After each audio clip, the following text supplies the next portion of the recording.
السلام علیکم دوستوں، میں ہوں سالم اور آپ کو خوش آمدید کہتا ہوں سیفٹی بگنز ود می، حفاظت میری اپنی ذمہ داری ہے کی تیسری قسط میں۔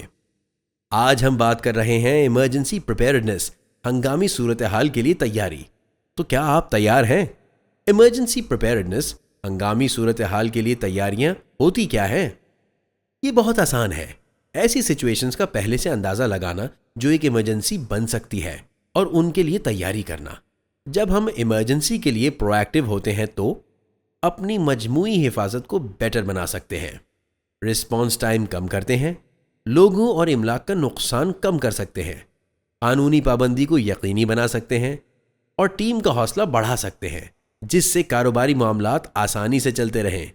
ہنگامی تیاریوں میں ہماری ذاتی ذمہ داری بھی ہوتی ہے۔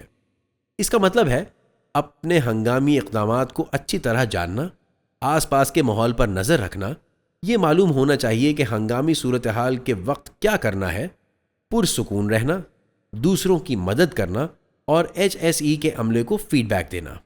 اس طرح اگر کبھی ہنگامی صورتحال آئے تو ہم سب کو پتہ ہوتا ہے کہ کیا کرنا ہے اور کیسے مؤثر انداز میں خود کو محفوظ کرنا ہے۔ کچھ سادہ ہنگامی اقدامات جو ہر کوئی سیکھ سکتا ہے۔ اخراج اور اسمبلی پوائنٹس کو پہچانیں، یہ آپ کو دفتر میں نمایاں کیے گئے ہنگامی منصوبہ بندی میں مل جائیں گے۔ ضروری ہنگامی رابطہ نمبرز کی لسٹ اپنے پاس رکھیں، اس میں آپ کے علاقے کے فائر وارڈن کے نمبر بھی شامل ہونا چاہیے۔ فرسٹ ایڈ کٹ کہاں ہے اور کیسے یوز کرنی ہے یہ جاننا بہت ضروری ہے۔ آگ سے حفاظت کا عمل سمجھیں، جیسے فائر ایکسٹنگوشر کا صحیح استعمال۔ اب بات کرتے ہیں کچھ ممکنہ ہنگامی صورتحال کی۔ آگ لگنے کی صورت میں 4 چیزیں یاد رکھیں۔ فوراً رد عمل دیں، اگر کہیں آگ لگ جائے تو فوراً فائر الارم بجائیں اور ہنگامی امداد کے نمبر پر کال کریں۔ اخراج کریں، اس علاقے کے فائر وارڈن کی ہدایت پر عمل کریں اور منظور شدہ راستے لے کر سب سے قریبی ایگزٹ کا یوز کریں۔ لفٹ کا استعمال نہ کریں، ہمیشہ سٹیئرز کا استعمال کریں۔ اسمبلی ایریا میں جمع ہوں، باہر نکلنے کے بعد اپنے مخصوص اسمبلی پوائنٹ پر جائیں اور عمارت میں تب تک واپس داخل نہ ہوں جب تک اجازت یافتہ اہلکار عمارت کو محفوظ نہ قرار دے دیں۔ اگر کوئی طبی ہنگامی صورتحال ہو تو ہنگامی امداد کے نمبر پر کال کریں۔ اس علاقے کے فائر وارڈن HSE سیکیورٹی سے مدد لیں۔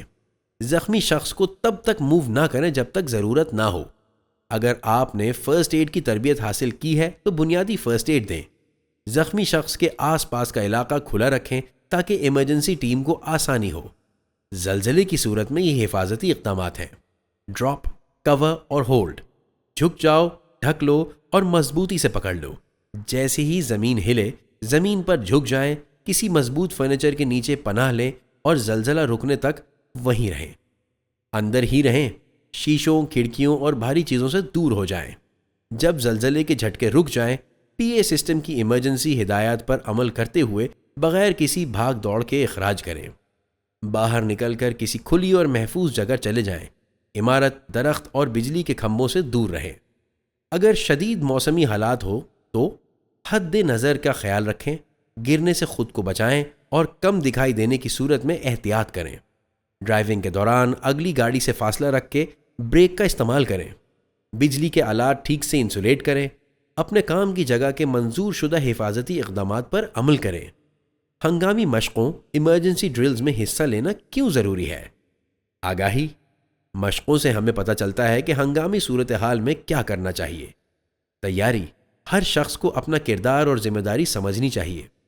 رد عمل کے وقت میں بہتری: جتنی جلدی رد عمل دیں گے اتنا زیادہ محفوظ رہیں گے اور نقصان سے بچ سکیں گے۔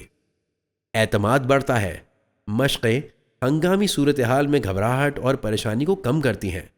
باہمی تعاون بڑھتا ہے، ایک دوسرے پر بھروسہ اور رابطہ کی صلاحیتیں بہتر ہوتی ہیں۔ یاد رکھیں، آپ کی حفاظت ہماری اولین ترجیح ہے۔